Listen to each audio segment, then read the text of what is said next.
Saudara, Anda menyaksikan Kompas Bisnis bersama saya Putri Oktaviani. Informasi pertama di Kompas Bisnis, Saudara, masih menyambung isu 2 pekan yang terus kami kawal, yaitu pelemahan daya beli. Asosiasi Pengusaha Retail Indonesia, APRindo, merekam penurunan daya beli sangat berpengaruh terhadap penjualan retail, terutama di wilayah-wilayah berbasis manufaktur.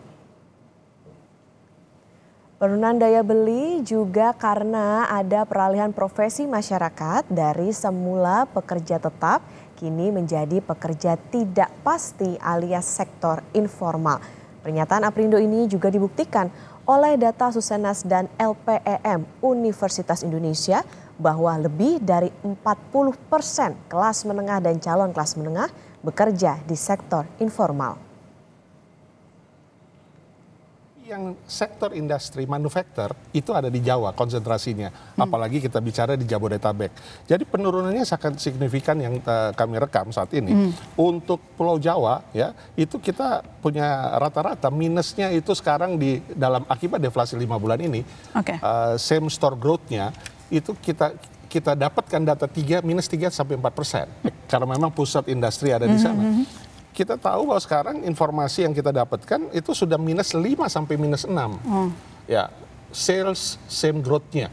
Nah, apa artinya? Artinya berarti ada pengurangan basket size yang merupakan productivity daripada sektor retail yang bermula diawali dengan daya beli yang menurun ya. Nah, dari kondisi itu kita sudah tahu bahwa ada peralihan dari pekerjaan formal yang memang gaji tetap, kemudian belanja tetap juga, sekarang menjadi kerjaan yang informal, ya, sektor jasa, yang gajinya atau income-nya juga tidak tetap, sehingga belanjanya juga tidak tetap. Itu yang mengurangi produktivitas di retail dan berdampak kepada manufaktur.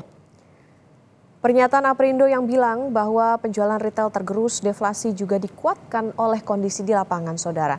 Pedagang lagi pusing-pusingnya memutar otak untuk mensiasati penurunan daya beli masyarakat.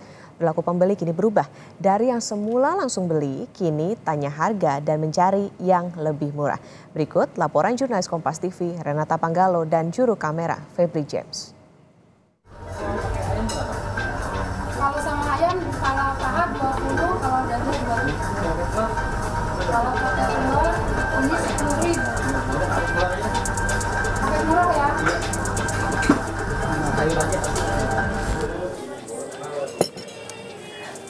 Niatnya beli ayam goreng di warteg biar murah. Ternyata bukan saya aja. Pelanggan setelah saya juga nggak jadi nih beli ayam. Sepertinya daya beli masyarakat akhir-akhir ini lagi nggak baik-baik aja.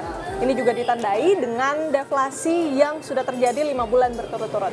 Kalau kondisinya gini terus, gimana ya dampaknya ke omset penjual?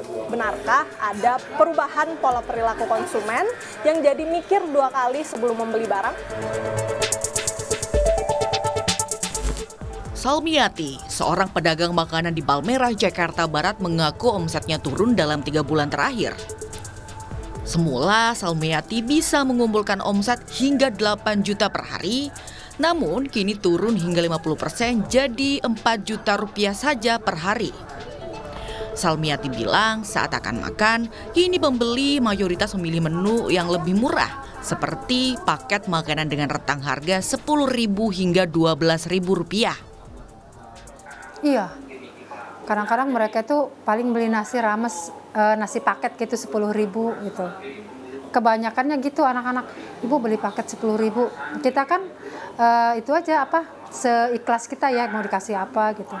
Kadang-kadang kalau dapet orderan tuh ibu minta paket 12.000 atau bungkus gitu berapa puluh bungkus gitu. Kalau dulu mah 35 nasi ayam dibayar, sop iga berapa dibayar. Sekarang kayaknya menurun banget. Tidak hanya Salmiati, Deva, pedagang pakaian di Pasar Tanah Abang, juga mengaku omsetnya turun sejak bulan Agustus. Dalam kondisi normal, toko yang diurus Deva bisa meraup omset 2 hingga 3 juta rupiah per hari. Namun sejak Agustus, omset tokonya turun drastis jadi hanya 700.000 hingga 1 juta rupiah per hari. Deva bilang, tokonya sering dihampiri calon pembeli, namun tidak sedikit yang pergi tanpa membeli setelah mendengar harga yang diberikan. Yah, nanya doang beli kagak. Itulah situasi yang sering ditemui Deva. nanya gitu mau ini berapa gitu, pas udah dengar harga dia udah pergi. Yang kayak gini aja nih Kak, ini kan harga 100, sekarang jadi 60 gitu, yang 120 jadi 60. Itu udah diturunin banget, tapi tetap aja orangnya minta dikurangin lagi. Selektif saat akan mengeluarkan uang. Itulah yang diakui salah satu pembeli yakni Nur Hikmah saat belanja di Pasar Tanah Abang. Pasca pandemi COVID-19, Nur Hikmah lebih selektif saat belanja. Nur Hikmah mengaku menahan pengeluaran dan lebih banyak menabung karena khawatir dengan kondisi ekonomi. Tapi Ibu akhir-akhir ini ada pengeluaran yang di rem-rem juga nggak? Ada. Saya rem pasti. Yang nggak butuh ya saya nggak butuh. Pokoknya yang udah istilahnya urgent kita harus beli ya kita belanja. Lebih banyak ke tabung. Lebih banyak ya, tabung. lebih banyak tabung karena kan ya mendengar isu-isu itulah gitu kan. Jadi nanti kan kita buat kedepannya akan gimana gitu kan kita nggak tahu gitu. Saudara, ternyata benar. Para pedagang sedang mengeluhkan omset mereka yang menurun, khususnya di bulan Agustus dan September kemarin. Pedagang juga bilang ternyata pola perilaku konsumsi dari masyarakat ini juga bergeser. Mereka cenderung memilih opsi barang yang lebih murah.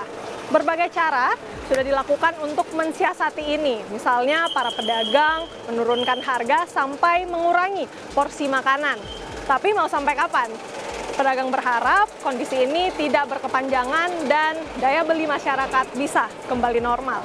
Renata Panggalo, Febri James, Kompas TV, Jakarta.